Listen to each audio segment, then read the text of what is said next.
History is packed with brilliant minds, right?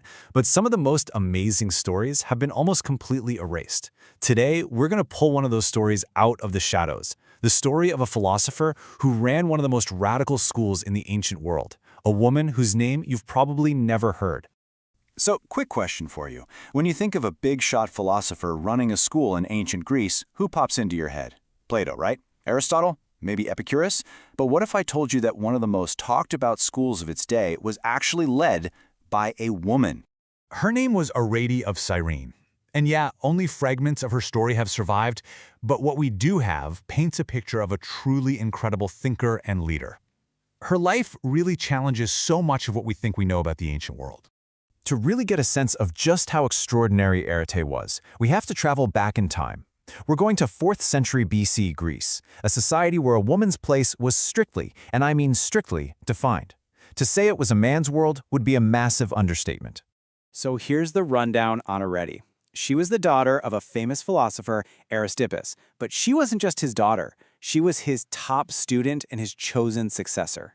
Now you have to understand, in an era when most women were completely confined to the home, the oikia, and were totally barred from public life, Arete did the unthinkable. She took charge of her father's entire philosophy school. And she didn't just do it for a little while. She taught philosophy for 35 years and even trained her own son to carry on the family business. This was, to put it mildly, unheard of.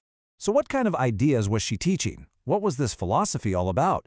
Well, to get that, we need to understand her father's groundbreaking and, let's just say, very controversial idea that the ultimate goal of all life is pleasure. Okay, so meet Aristippus, Arete's dad. He was actually a student of Socrates, but while Socrates was all about finding happiness through abstract ideas like virtue and reason, Aristippus kind of thought his teacher was missing the point. He took that search for the good life in a totally different and much more direct direction when he founded his own school. At the very heart of his philosophy was hedonism, but this wasn't just about feeling good in a general sense. No, the Cyrenaics believed that the only true good was immediate, physical, sensory pleasure, the stuff you can feel right here, right now. And the only true evil? Pain. It was a philosophy grounded completely in the present moment. And they lived by a really clear set of rules. Their logic went something like this. The past is gone, right? And the future is a total mystery. So the only thing that's actually real is this very moment. And since everything we know about the world comes from our senses, well, the logical goal is to maximize our pleasure right now. For them, physical pleasures, like enjoying a great meal or seeing something beautiful, were actually better than mental ones, simply because they were more intense. It was like the original version of Carpe Diem, seize the day. Now this is a super important distinction, because you might be thinking of another famous pleasure-based philosophy, Epicureanism, but they were worlds apart. See, Epicurus wanted a calm, stable pleasure, basically the absence of pain and anxiety, a state of tranquility. The Cyrenaics, they wanted the exact opposite. They were chasing a dynamic, kinetic kind of pleasure, an active, intense burst of joy. It wasn't about being peaceful, it was about feeling a rush of good feelings. Okay, I know what you're thinking. This just sounds like a recipe for a wild life of over-the-top indulgence, right? But hold on. There was a huge catch. A critical rule that made this philosophy way more sophisticated than it sounds. This brings us to their golden rule, a famous line from Aristippus himself, I possess, I am not possessed. The idea here is profound. It means you should absolutely enjoy pleasure. You should seek it out and use it for your happiness, but you must never, ever become its slave. Your personal freedom, your autonomy, was always the most important thing. There's a perfect story that shows this in action. Aristippus was in a relationship with a very famous courtesan named Laiade, and of course, people criticized him for it. His response became legendary. He just said, I possess Laiade. I am not possessed by her. His point was clear. He was the one in control. He was enjoying the pleasure, but it wasn't running his life. This famous back and forth with Diogenes the Cynic just nails the difference in their approaches to freedom. Aristippus quipped to Diogenes, if you learned to flatter the king, you wouldn't have to live on lentils. And Diogenes shot right back, if you had learned to live on lentils, you wouldn't have to flatter the king. See, both of them wanted to be free, but the Cyrenaic way was to embrace the world and its pleasures while staying in control, whereas the Cynic way was to reject it. And all of this brings us right back to Arete, because this entire complex school of thought, this really unique mix of seeking pleasure and mastering yourself, was passed directly into her hands. She inherited the whole shebang.